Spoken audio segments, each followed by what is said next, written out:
buenos días. Antes que nada, agradezco a la Asociación Antioqueña de Urología, de Ginecología y Obstetricia por la invitación a este evento. Esta primera charla que voy a dar se trata de la interpretación de la urodinamia. Y he tratado de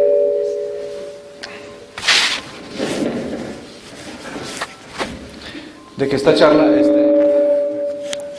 tiene mucho.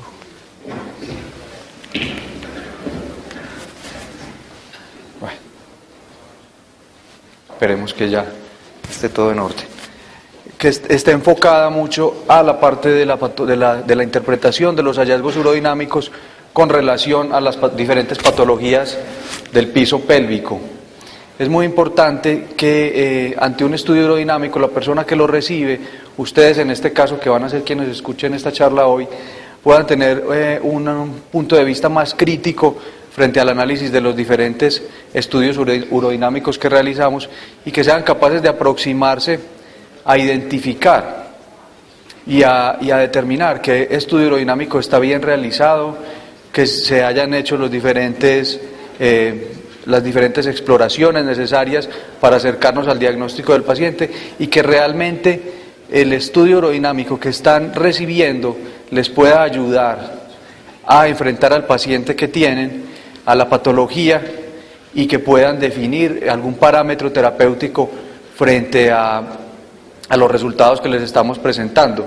Es por eso que es muy importante no solo irnos directamente al reporte de la urodinamia, sino también analizar un poco las gráficas y la forma en que fue realizado dicho estudio para saber si va a ser útil o no a la hora de tomar decisiones con nuestros pacientes. Vamos a ver cuáles son los diferentes tipos de estudios urodinámicos que tenemos a nuestra disposición. Vamos a ver cuándo y cuáles de estos estudios se deben realizar dependiendo del diagnóstico o de la sospecha diagnóstica que tenemos con nuestro paciente. La urodinamia no es la misma para los niños, no es la misma para los hombres, no es la misma para mujeres con patologías neurológicas que para mujeres con patologías del piso pélvico. Entonces, el estudio urodinámico debe ir enfocado a cada una de las patologías que estamos estudiando. De allí a que es muy importante saber que se hayan hecho los estudios que necesitamos para la paciente que tenemos. ¿Cuáles son los parámetros y los patrones básicos de interpretación? Para esto vamos a hablar un poco de los valores normales y de los anormales y ver el valor terapéutico que tiene el estudio urodinámico frente al paciente que tenemos. Cómo debe ser el reporte y mencionar un poco de la terminología. Voy a empezar por el reporte de la urodinamia porque es lo primero a lo que nos dirigimos cuando tenemos un estudio urodinámico en nuestro escritorio. Y más que al reporte, la mayoría de nosotros revisamos el diagnóstico urodinámico primero. Espero que después de esta charla esto sea lo último que miremos cuando nos lleguen los estudios urodinámicos y que empecemos por ver las gráficas y por hacer un análisis de todos los hallazgos y las condiciones frente a las cuales fue realizado el estudio. ¿Cómo debe ser un reporte de urodinamia? Debe ser un reporte que sea claro y preciso. Eso dice mucho, pero realmente a lo que me dirijo con esto es a que debe ser un reporte que sea estandarizado. No podemos inventarnos diagnósticos o términos como se nos ocurra o como creamos que son, sino como están establecidos por las diferentes sociedades y básicamente por la Sociedad Internacional de Continencia, quien regula este tipo de terminología a la hora de presentar los reportes de urodinamia. Reportar las condiciones en las cuales se realizaron los estudios, si la paciente se pudo poner de pie para toser, si la paciente colaboró, si por el contrario no colaboró mucho con el estudio y entonces en la fase miccional no fue capaz de orinar, no porque estuviera obstruida, porque no pudiera, sino porque tenía un bloqueo ya más central que otra cosa para la realización del estudio. Entonces todo esto debe estar consignado en nuestros reportes de urodinamia para que podamos entender las condiciones frente a cómo fue realizado el estudio y qué tan confiable es los diagnósticos que nos están ofreciendo. Reportar el examen físico, ya lo mencionaron aquí en la mañana. No debemos hablar de cistoceles o rectoceles porque estos son diagnósticos que hacemos con estudios de resonancia magnética o de cistografía, o excepto en las pacientes que estamos haciendo video urodinámica. sino ceñirnos a las nuevas clasificaciones para los diferentes trastornos de los compartimentos anteriores, posteriores del piso pélvico. De explicar cómo fue realizadas las pruebas de esfuerzo durante el estudio urodinámico, si se hicieron de pie, si se hicieron sentadas, y la exploración neurológica, que es básica, que nos va a servir para aproximarnos a cómo está la calidad de los tejidos, el tono, el control voluntario de la contracción de los diferentes músculos del piso pélvico y determinar si alguna paciente puede tener algún grado o algún componente de neurogenicidad en su patología. Tener muy claro, así nos los consignemos, los antecedentes de la paciente, porque esto va a variar las condiciones en las cuales se están realizando los estudios urodinámicos. Como vemos acá entonces, hasta ahora podemos ver que un estudio urodinámico tiene que realizarse con mucho cuidado, muy dirigido a cada paciente, no es el mismo estudio para todas las pacientes, y es lo que mencionaba el doctor en la charla anterior, algunas veces porque las urodinamias no están bien pagadas, porque hay que hacer grandes volúmenes, entonces se tiende a hacer estudios urodinámicos de gran volumen y poca calidad. Es muy importante que la persona que está frente al paciente en un estudio urodinámico se comprometa con ese paciente y se comprometa con el médico que confió en él para enviarle a este paciente a un estudio urodinámico, porque dependiendo de esto van a surgir algunas decisiones terapéuticas importantes para el paciente. Entonces es muy importante que podamos ser críticos de los estudios urodinámicos y saber cuándo están bien hechos y cuándo no, y cuándo podemos confiar en ellos para tomar las decisiones. Y vamos a ver cómo podremos saber si un estudio urodinámico nos sirve o no. Hablábamos de la estandarización. Debemos utilizar la terminología estandarizada por la Sociedad Internacional de Continencia para la mayoría de los eventos urodinámicos que reportamos. La Sociedad Internacional de Continencia, en su último consenso, habla entonces de la incontinencia urinaria de esfuerzos como hallazgo al examen físico, o sea, como signo. Como hallazgo urodinámico se debe consignar como incontinencia urodinámica de esfuerzos, que es básicamente el hallazgo urodinámico de pérdida de orina con los esfuerzos, con el aumento de la presión intraabdominal en ausencia de una contracción del detrusor. Ahora vamos a ver cómo se ven las contracciones detrusoras en la urodinamia y cómo se ve la elevación de la presión abdominal, para que sepamos realmente cuándo estamos enfrente de una incontinencia urodinámica de esfuerzos. Incontinencia urinaria detrusor hiperactiva, o incontinencia urinaria de urgencia detrusor hiperactiva, más precisamente, es aquella incontinencia de urgencia que se asocia a la presencia de contracciones involuntarias del detrusor durante la fase del almacenamiento vesical en ausencia de elevaciones de la presión intraabdominal. Incontinencia urodinámica mixta. Perdón.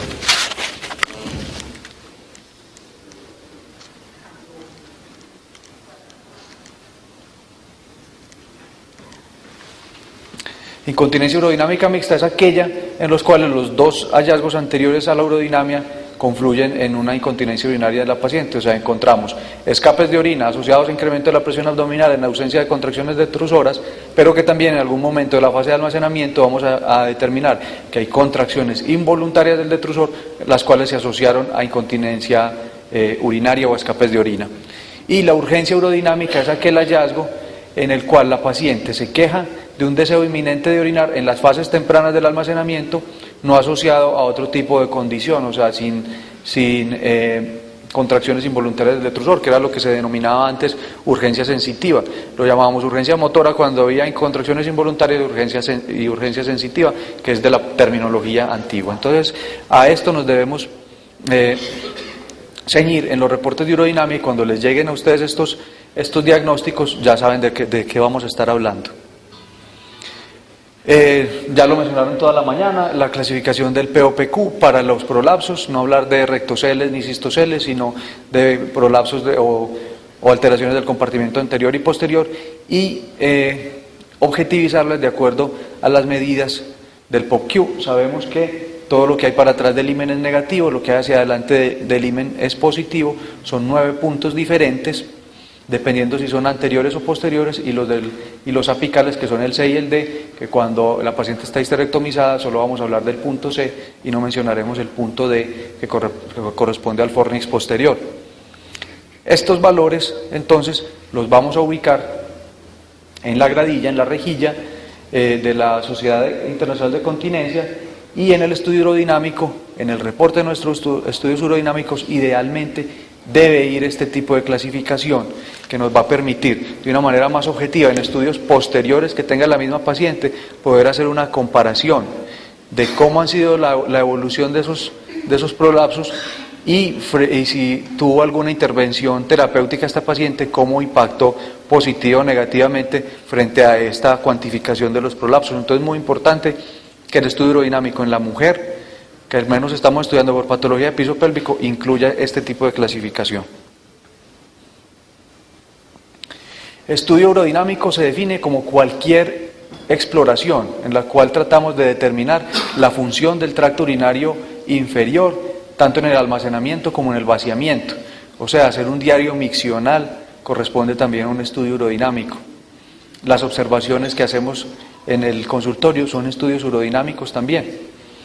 Hablamos del estudio urodinámico estándar, aquel que incluye una flujometría libre, un estudio de la fase de almacenamiento que llamamos cistometría o cistomanometría, y el estudio de la fase de vaciamiento, que es el estudio presión-flujo. En algunos casos adicionamos la realización de electromiografía del esfínter externo, que se puede hacer con agujas o se puede hacer cualitativa con electrodos de superficie, que es la que con más frecuencia empleamos. Realizamos también estudios de video urodinámica en el Hospital Pablo Tobón Uribe, que es donde yo tengo mi servicio. Realizamos video urodinámica desde hace 7 años para todo tipo de patologías, en niños, en mujeres, en hombres, disfunciones de piso pélvico, patologías neurológicas. Ecourodinamia es otro tipo de exploración urodinámica, y es en la cual, en lugar de usar fluoroscopia, como lo hacemos para la videourodinamia, empleamos la exploración ecográfica. Y la urodinamia ambulatoria, que es un procedimiento que todavía no tenemos aquí a disposición, pero con el cual también se cuenta y nos sirve para explorar aquellas pacientes en las cuales algunos hallazgos que queremos reproducir durante el estudio urodinámico en la sala de urodinamia no es posible, entonces las dejamos conectadas 24 horas, o hay protocolos más cortos de 6 y 12 horas para reproducir estos y tener registro de todo el funcionamiento del tracto urinario inferior durante ese tiempo. Vamos a empezar entonces por la flujometría libre.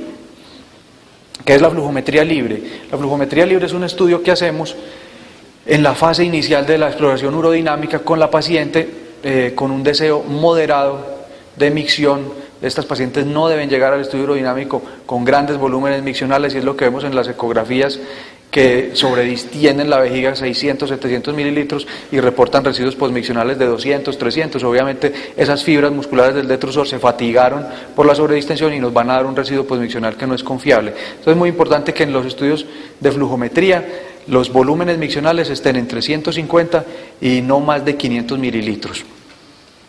El estudio de flujometría va a reportar el volumen que la paciente orinó en X tiempo, y tenemos diferentes flujómetros. Hay flujómetros gravitacionales o flujómetros de disco que nos van a registrar eso y nos los van a traducir en unos valores que son el flujo máximo, el flujo medio, el tiempo de micción y la morfología de la onda. Estos son los principales parámetros que debemos analizar en un estudio de flujometría, y vamos a ver qué tan importante es en el estudio de la mujer que se realice la flujometría, porque vamos a ver más adelante cómo el diagnóstico de las patologías y las disfunciones obstructivas en la mujer del tracto urinario inferior se realizan basados en el flujo máximo de la flujometría libre. En general, se define como un flujo normal en la mujer el que está comprendido en valores valores por encima de 15 mililitros por segundo. Por debajo de 12 mililitros por segundo es un flujo disminuido, y entre 12 a 15 mililitros es un flujo indeterminado. Estos no son valores netos. Podemos tener pacientes con flujos máximos por encima de 15 mililitros, pero que si analizamos las otras variables de la flujometría, como lo vamos a ver ahora, vamos a tener flujos anormales, o porque son intermitentes, o porque tienen algún tipo de irregularidad en su morfología. El flujo miccional depende de tres variables: 1, de la capacidad de contractilidad del detrusor; 2, de la resistencia del tracto de salida; y 3, del volumen urinario. Hablábamos inicialmente entonces que es muy importante que las pacientes tengan un deseo moderado de orinar. Entonces muchas veces ustedes van a ver en flujometrías que le reportan flujo miccional no evaluable, de pronto una paciente que orinó 100 mililitros o 80 mililitros. Y lo ideal es que en nuestros reportes de urodinamia no tengamos ese nombre de flujo miccional no evaluable, por lo menos en aquellas personas, en aquellas pacientes para las cuales es muy importante la flujometría en su diagnóstico.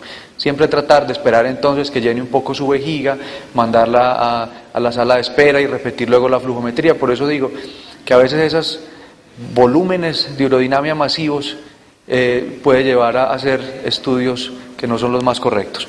Si tenemos un flujo miccional disminuido, entonces podemos estar frente a dos situaciones básicamente: o que haya una obstrucción en el tracto de salida urinario, o que haya una alteración en la capacidad de contractilidad del detrusor.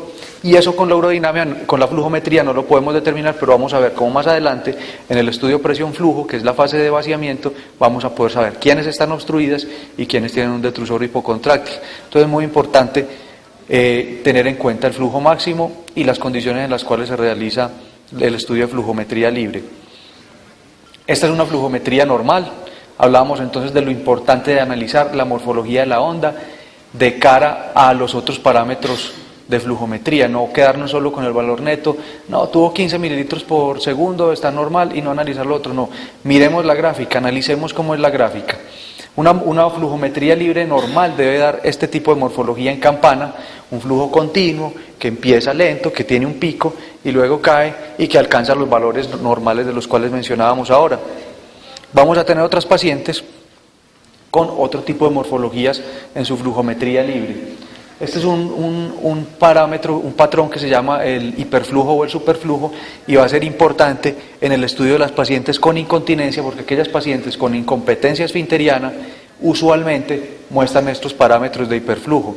Pacientes incluso con volúmenes de 50 mililitros únicamente logran hacer flujos miccionales altísimos en un muy corto tiempo, y es básicamente porque la resistencia uretral, porque la resistencia del tracto de salida, el esfínter, está incompetente. Entonces nos van a dar parámetros de curvas de esta manera. También las pacientes con hiperactividad detrusora pueden tener patrones de hiperflujo. Las pacientes obstruidas van a tener este tipo de morfología: una onda que, si bien la mayoría de veces es continua, es aplanada y en morfología de meseta. Esto revela un detrusor competente, un detrusor fuerte, que puede lograr un vaciamiento algunas veces completo y sin residuo posmiccional, pero que no logra alcanzar la morfología normal y los flujos normales durante el tiempo de la micción. Esta va a ser la morfología de una paciente con obstrucción por una disfunción del piso pélvico, por un prolapso, por alguna patología uretral. Las pacientes con hipocontractilidad del detrusor generalmente van a tener este tipo de parámetros, este tipo de patrones miccionales: flujos intermitentes y flujos bajos, en los cuales se apoyan del pujo de la prensa abdominal para conseguir la micción. Algunas veces adicionamos la electromiografía a la flujometría libre. Existen condiciones del piso pélvico. Las patologías del piso pélvico las podríamos dividir en dos grupos grandes: aquellas que se producen por hipotonía o aquellas que se producen por hipertonía. Tenemos un grupo de pacientes que pueden tener patologías del piso pélvico por hipertonía, y son aquellas que se caracterizan por síntomas urinarios obstructivos, algunas veces dispareunia, vaginismo, anismo. Y esto es lo normal en un estudio de flujometría con una electromiografía normal: un flujo en forma de campana y un silencio electromiográfico durante la fase miccional. Hay una patología por hipertonía que es la micción no coordinada, y son pacientes que se caracterizan por tener una contracción del esfínter externo y de la musculatura del piso pélvico simultáneo a la contracción detrusora. Y ellas se van a caracterizar por tener altas presiones durante la fase miccional, y hay un hallazgo que está descrito en este tipo de condiciones, y es el reflujo uretrovesical.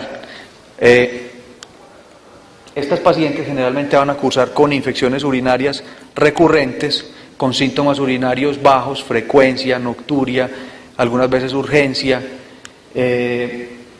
y muchas veces las estudiamos, sus infecciones urinarias recurrentes, y no encontramos otra causa. Les hacemos un estudio hidrodinámico al cual adicionamos la electromiografía y vamos a encontrar muchas veces esto. Esta es una flujometría de una paciente con micción no coordinada. Vemos cómo la actividad eléctrica del piso pélvico se incrementa durante la fase miccional, que es cuando debería existir ese silencio electromiográfico que mostramos ahora. Muy importante, pacientes jóvenes, mujeres con infecciones urinarias a repetición, con síntomas del tracto urinario bajo, solicitar el estudio hidrodinámico apoyado de la electromiografía. Es muy sencillo de realizar y nos puede aportar mucha información y nos puede ayudar al tratamiento de estas pacientes. En la actualidad lo que realizamos con ellas es neuromodulación biológica con toxina botulínica en el esfínter externo o terapias de reeducación esfinteriana con biofeedback. Siguiendo con el estudio hidrodinámico, entonces vamos a pasar ya a la fase de almacenamiento vesical. Hasta ahora, cuando vimos la flujometría, la paciente no ha habido que ponerle ningún transductor, ningún catéter, excepto las que queremos hacerle electromiografía, unos electrodos de superficie. Cuando vamos a entrar ya en forma al estudio hidrodinámico, entonces usamos diferentes tipos de transductores. El primero es una sonda bilumen, que tiene dos canales, uno para infusión del líquido con el que vamos a realizar el estudio, que normalmente es agua estéril, o en los estudios de videourodinamica, agua estéril con medio de contraste. Uno de los canales nos va a infundir y el otro nos va a registrar la presión vesical, que la vemos aquí. Vamos a tener un transductor rectal que nos va a medir la presión abdominal, que si bien la veo, está aquí. Y tenemos un canal que nos va a mostrar acá la presión del detrusor. La presión detrusora es la resta de la presión abdominal, perdón, de la presión vesical menos la presión abdominal. Una forma de saber que los transductores están bien colocados durante la realización del estudio hidrodinámico es poner a la paciente toser y vamos a ver elevación de la presión vesical y elevación de la presión abdominal con una presión del detrusor en cero, obviamente porque una es la resta de la otra. Entonces, cuando tengamos la gráfica de urodinamia, vamos a meternos aquí en esta gráfica a definir dos fases. La primera fase, que es la del almacenamiento, y aquí va a estar, en esto va a estar contempladas las dos fases y ustedes lo van a poder ver de una manera muy sencilla. Durante el almacenamiento, que es lacistomanometría, que es todo lo que ocurre de manera involuntaria. En el momento que se le da la orden al paciente de miccionar, esto se va a convertir en el estudio de presión-flujo y va a evaluar ya todo lo que es voluntario en el estudio hidrodinámico. Entonces, recordar siempre eso. Aquí hay una línea que dice micción, todo lo que hay de allá para atrás es la cistometría, involuntario, y lo que tenemos hacia adelante de esa línea de micción es el estudio presión-flujo del vaciamiento vesical con hallazgos que son completamente voluntarios. En el estudio de la cistometría del almacenamiento vesical vamos a estudiar diferentes variables. Primero que todo, si la técnica ha sido correcta, a qué velocidad se realizó la infusión, que no debe ser a más de 50 a 100 centímetros 50 a 100 mililitros por minuto, cómo es la sensibilidad durante el llenado vesical, cómo se acomoda la vejiga, volúmenes crecientes. Entonces ya aquí vamos a estar analizando la compliance vesical, si el detrusor estuvo relajado o hiperactivo durante el almacenamiento, si el esfínter ha sido competente o no. O sea, durante la cistometría es donde vamos a hacer las pruebas para el diagnóstico de incontinencia urinaria y cuál es la capacidad vesical. En cuanto a la sensibilidad vesical, valoramos entonces la primera sensación, que es lo primero que el paciente nos refiere. Lo primero que ellos sienten es cuando empieza a entrar el líquido de infusión. El primer deseo es aquel primer deseo miccional que el paciente es capaz de diferir normalmente, el deseo miccional máximo, y las sensaciones de urgencia y otro tipo de hallazgos los debemos registrar en la gráfica de urodinamia. Si hubo dolor, si hay urgencia, todo debe estar consignado bien. Vamos a determinar entonces aquellos pacientes que tienen sensibilidad aumentada, sensibilidad disminuida, aquellos que tienen los primeros deseos miccionales a fases muy tempranas del almacenamiento o sensibilidad ausente. Es muy importante consignar esto en el reporte de la urodinamia. La capacidad vesical normal fluctúa entre 350 y 500 mililitros. Si hablamos de capacidades aumentadas cuando están por encima de 500 mililitros, me disculpan, acá hubo un error, disminuidas cuando están por debajo de 300, 250 mililitros, y existen otras fórmulas para calcular la capacidad vesical en niños que no nos interesa acá en este momento. La compliance vesical nos habla de la capacidad que tiene la vejiga de almacenar volúmenes crecientes de orina a presiones estables. Esta es la fórmula para calcular la compliance vesical, el delta de volumen sobre el delta de presión, y lo expresamos en mililitros por centímetros de agua. La acomodación o la compliance vesical nos refleja las características viscoelásticas de la vejiga, que van a depender de la proporción del músculo frente a las fibras de colágeno y elastina. A mayor músculo y menor colágeno, entonces vamos a tener una compliance normal, y cuando se invierte esto, vamos a tener una compliance disminuida, que puede estar generada por procesos obstructivos del tracto urinario inferior, por radioterapia, algunas cirugías, desfuncionalización de la vejiga por uso de sondas permanentes durante mucho tiempo. Es difícil hacer esa fórmula para calcular la compliance, y de una manera práctica en el consultorio nos vamos a poner a aplicar esa fórmula, pero sí la podemos ver muy claramente en las gráficas cómo es una compliance normal y cómo es una compliance disminuida. Esto sería una compliance normal. Aquí tenemos, durante un estudio de almacenamiento, el volumen urinario que va aumentando hasta la máxima capacidad de la vejiga, y durante ese estudio vamos a ver que tanto la presión del detrusor como la presión vesical permanecen estables. Esto es una compliance normal. Es muy importante determinar la compliance cuando vamos a proponerle a la paciente algún tratamiento que va a aumentar la resistencia del tracto de salida, porque si una paciente tiene algo así, las presiones intravesicales se van aumentando a medida que llenamos la vejiga, muy probablemente al aumentar la resistencia del tracto de salida en una paciente que estaba incontinente por tener una baja capacidad vesical secundaria a una compliance baja, vamos a generar presiones intravesicales altas que pueden ir a generar riesgo para el tracto urinario superior. Entonces es muy importante determinar qué tipo de incontinencia está teniendo la paciente cuando tiene una baja acomodación. Si es una incontinencia por rebosamiento en una paciente irradiada, que la vejiga tiene poca distensibilidad y las presiones son muy altas, seguramente si le aplicamos algún tratamiento antiincontinencia, que es lo que la está protegiendo a ella de generar altas presiones en la vejiga, vamos a ir a deteriorar la función renal. Entonces es muy importante ver esto, y simplemente es mirar la gráfica, y si vemos que las presiones van para arriba a medida que va aumentando la infusión, vamos a tener una compliance disminuida. La hiperactividad del detrusor. Como podemos ver en una gráfica que un detrusor es hiperactivo, tenemos aquí la presión abdominal y la presión vesical. Ya habíamos hablado que la presión del detrusor es la resta de la vesical menos la abdominal. Se define como una contracción involuntaria del detrusor aquella elevación de la presión del detrusor y de la presión vesical en ausencia de una elevación de la presión abdominal. Vemos acá cuando la paciente tosió o pujó que se eleva la presión vesical, porque esta es la resta de estas dos, pero vemos que no hay elevación de la presión del detrusor. Distinto a esto, vemos aquí claramente como la presión abdominal está en cero en este momento y hay una elevación de la presión del detrusor. Esto, en cualquier gráfica que ustedes vayan a ver, es una hiperactividad detrusora. Si adicionalmente a esta elevación de la presión del detrusor, a esta contracción involuntaria del detrusor, tenemos aquí que hubo un escape de orina, esto se va a traducir en lo que hablábamos ahora, una incontinencia urinaria de urgencia detrusor hiperactiva. Urodinámicamente, este es el hallazgo que tenemos en este caso. ¿Cómo se define la incontinencia urodinámica de esfuerzos?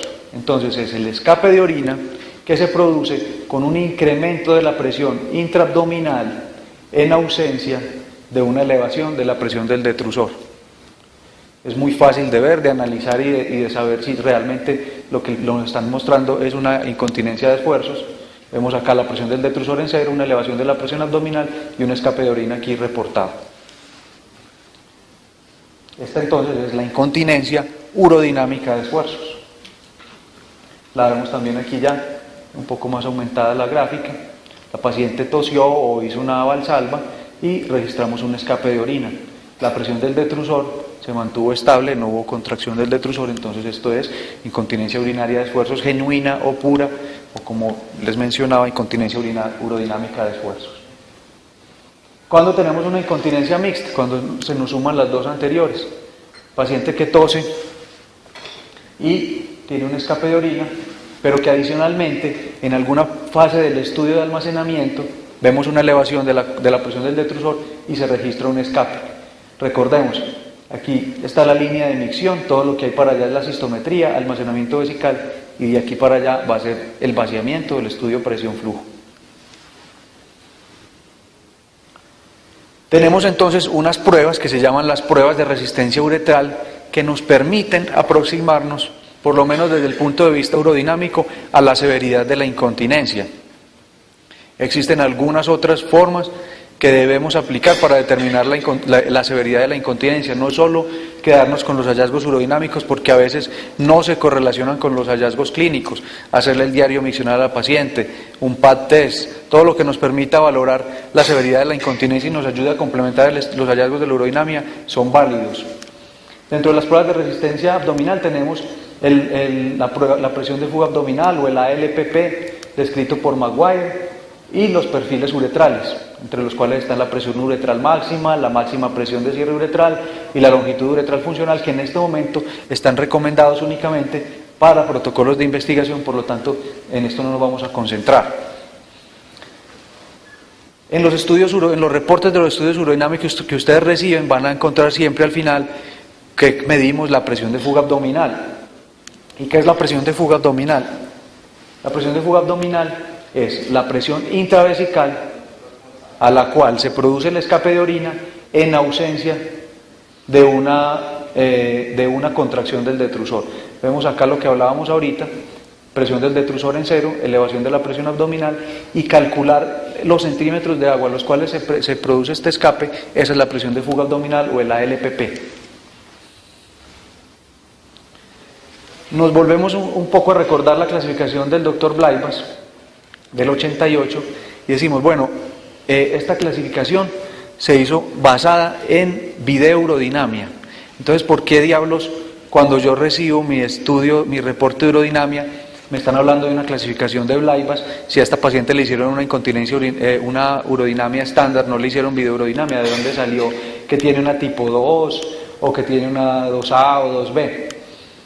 El doctor Blaivas clasificó entonces la incontinencia cero, aquellas que no se les demostraba en el examen físico ni en los estudios, la tipo 1 en aquellas pacientes que había escape de orina pero que el cuello vesical no descendía por debajo del pubis, la 2A ya había descenso por debajo del pubis y la clasificaba en A cuando era de menos de 2 centímetros y 2B cuando era de más, y la tipo 3 en las cuales la uretra permanecía abierta durante todo el estudio y había un escape permanente. Sin embargo, lo que parece ser cierto es que todas estas otras, tanto la tipo 1, la 2A y 2B, tienen algo de déficit esfinteriano como las que tenían tipo 3. Pero bueno, volvemos a preguntarnos por qué en el estudio urodinamico estándar me hablan de la clasificación de Blaivas. Ya vamos a responder eso. La incontinencia urinaria básicamente se va a producir por dos fenómenos fisiopatológicos: la hipermovilidad uretral o la incompetencia intrínseca del esfínter. Incompetencia intrínseca del esfínter pura es un grupo muy pequeño de pacientes, y aquellas con hipermovilidad uretral más deficiencia intrínseca del esfínter es el grueso de las pacientes que vemos y que analizamos en los estudios urodinámicos. Todas las mujeres con incontinencia urinaria de esfuerzos tienen algún grado de déficit intrínseco esfinteriano, ya que la hipermovilidad uretral con frecuencia existe sin incontinencia urinaria de esfuerzos, y es algo que tenemos que tener claro. Esta es una mujer con una incontinencia urinaria permanente en un estudio videourodinamico en la cual vemos que la uretra permanece abierta todo el tiempo, el cuello vesical pierde orina constantemente y la presión de fuga abdominal calculada en la urodinamia es de 34 centímetros de agua. Esta es la incontinencia urinaria de esfuerzos tipo 3 pura del doctor Blaivas. Y la tipo 2B, entonces, es todo lo contrario, no tenemos un cuello vesical abierto en reposo, vemos que en reposo el cuello vesical está cerrado, no hay escape permanente y las presiones de fuga estaban por encima de 100 centímetros de agua. Entonces lo que vimos en los dos casos anteriores es cómo estamos correlacionando los hallazgos de Maguire con las presiones de fuga abdominal a los hallazgos del Dr. Blaivas en su estudio, en su clasificación videourodinamica. Podemos cuantificar el grado de deficiencia intrínseca del esfínter en los estudios que hacemos actualmente, tanto de videourodinamia o de urodinamia, o si tuviéramos para hacer perfiles uretrales. Vamos a ver entonces de dónde salieron los números del doctor Maguire.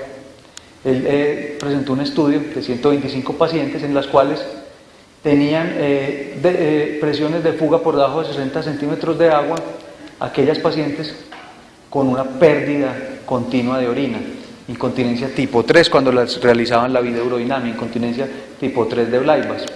Un gran porcentaje de estas pacientes que tienen incontinencias tipo 3 en el estudio de Maguire presentaban uretras fijas, o sea, estas no tenían, este 75% no tenían componente de hipermovilidad uretral, un 25% sí coexistían las dos cosas, hipermovilidad uretral y déficit intrínseco esfinteriano. Vio también que cuando la presión de fuga fluctuaba entre 60 y 89, el 80% ya no eran pacientes con uretra fija, sino con hipermovilidad uretral, y que a la clasificación de Blaivas la gran mayoría era tipo 2 y algunas tipo 3. Y que en aquellas pacientes con presiones de fuga por encima de 90 centímetros de agua tenían un menor grado de incontinencia, mínima hipermovilidad uretral, y a la clasificación del doctor Blaivas eran unas incontinencias tipo 1 o tipo 2. Las trató de correlacionar con los estudios de perfilometría uretral y no encontró correlación entre las presiones de fuga y los perfiles uretrales. Esto acá que vemos de los estudios de Maguire, este estudio de Maguire nos permitió aproximar la clasificación videourodinamica al estudio videourodinamico estándar, y es por eso que reportamos como incontinencia tipo 2A o tipo 2B en los reportes que hacemos de estudios urodinámicos estándar. Sin embargo, lo hacemos más por también dar una idea de la severidad, al menos urodinámica, de la incontinencia de la paciente, que porque realmente sea necesario tener ese tipo de clasificación en el reporte. Entonces, cuando tenemos una incontinencia de esfuerzos y unas presiones de fuga por debajo de 60 centímetros de agua, podemos estarnos encontrando generalmente con una paciente con déficit intrínseco esfinteriano puro. Las que están entre 60 y 90 pueden tener las dos cosas, hipermovilidad y déficit esfinteriano, y las que están por encima de 90, poco o ningún grado de déficit esfinteriano. Sin embargo, en ausencia de hipermovilidad uretral, independiente de estos valores, la incontinencia urinaria de esfuerzos debe ser causada, obviamente, por un déficit intrínseco del esfínter externo.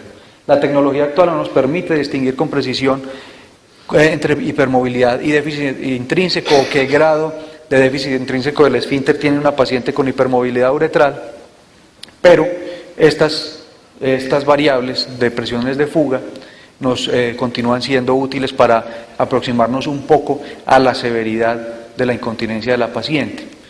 De cara a los tratamientos antiincontinencia que actualmente se están aplicando, probablemente clasificar una incontinencia en 2A o 3 o 1 no sea tan importante.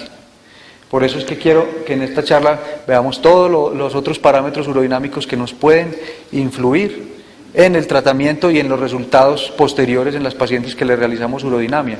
Una paciente tiene una baja compliance, o está obstruida, o la contractilidad del detrusor es pobre. Esos son parámetros que nos van a orientar más al tipo de tratamiento y a los resultados que vamos a tener, que definir si es una incontinencia 2A o 3, cuando finalmente probablemente los tratamientos van a ir encaminados hacia el mismo punto todos.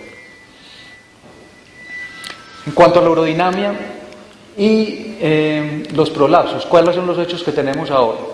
Sabemos que la incontinencia urinaria de esfuerzos y los prolapsos pueden coexistir, y que los prolapsos, cuando son de alto grado, pueden ser protectores u ocultar la incontinencia urinaria de esfuerzos. También es un hecho que la corrección quirúrgica de prolapsos en mujeres clínicamente continentes han demostrado incontinencia urinaria posoperatoria en un porcentaje importante. Pero también hay que tener en cuenta que la realización de procedimientos de incontinencia simultáneos al reparo del prolapso pueden a veces generar algún tipo de disfunción miccional, por lo tanto son tópicos de mucho interés ahora. ¿Cómo diagnosticamos una incontinencia urinaria oculta? ¿O qué es una incontinencia urinaria oculta? Entonces es aquella paciente con un prolapso en el cual en la fase de almacenamiento no encontramos escape de orina en condiciones normales de la paciente, y que cuando aplicamos alguna técnica de reducción del prolapso, sea manual o con un pesario, vamos a hacer evidente el escape de orina. Esta es urodinámicamente una incontinencia urinaria oculta. Las posiciones son variables. Algunos recomiendan hacer profilácticamente los procedimientos de antiincontinencia en estas pacientes, otros recomiendan hacerlo de manera selectiva, y otros dicen que no se deben realizar, ya que la realización rutinaria de ellos adiciona morbilidad innecesaria a estas pacientes, y que es mejor hacer la corrección del prolapso y esperar la evolución y definir si más adelante se le aplica alguna técnica antiincontinencia. Estos son dos estudios prospectivos. El primero de 19 pacientes a los cuales le hicieron corrección de prolapsos, a 11 le hicieron técnica antiincontinencia, a 8 no. No encontraron incontinencia urinaria de esfuerzos urodinámica en el posoperatorio, y 12.5 aquellas que les aplicaron un sling medio uretral, y 12.5 de incontinencia en aquellas en las cuales se corrigió el prolapso sin el sling. Sin embargo, estos no fueron diferencias estadísticamente significativas, y sí encontraron mayor disfunción miccional en el grupo de pacientes que les aplicaron un sling medio uretral. Este es otro estudio de histerectomía más reparo anterior con TBT y sin TBT. Eran pacientes con incontinencia urinaria oculta, todas diagnosticadas con pesario. Aquellas a las cuales les realizaron la aplicación del TBT, 10% tuvieron incontinencia urinaria subjetiva y 0% objetiva, y a las que no, un 64.7% incontinencia subjetiva y un 53% incontinencia objetiva. Desde el punto de vista urodinámico, estas son las recomendaciones actuales y las que urodinámicamente podríamos aplicar. Si coexiste incontinencia urodinámica de esfuerzo o incontinencia urinaria de esfuerzos ocultas, realizar un sling medio uretral, excepto en aquellas mujeres con riesgo de retención urinaria, que son las que tienen patología obstructiva del tracto urinario inferior o hipocontractilidad detrusora, principalmente estos. De ahí a lo importante del análisis detallado de la urodinamia antes de definir esto en una paciente. Si no se demuestra incontinencia urinaria urodinámica o incontinencia urinaria oculta, no realizar procedimiento antiincontinencia y esperar la evolución y definir si más adelante lo va a necesitar.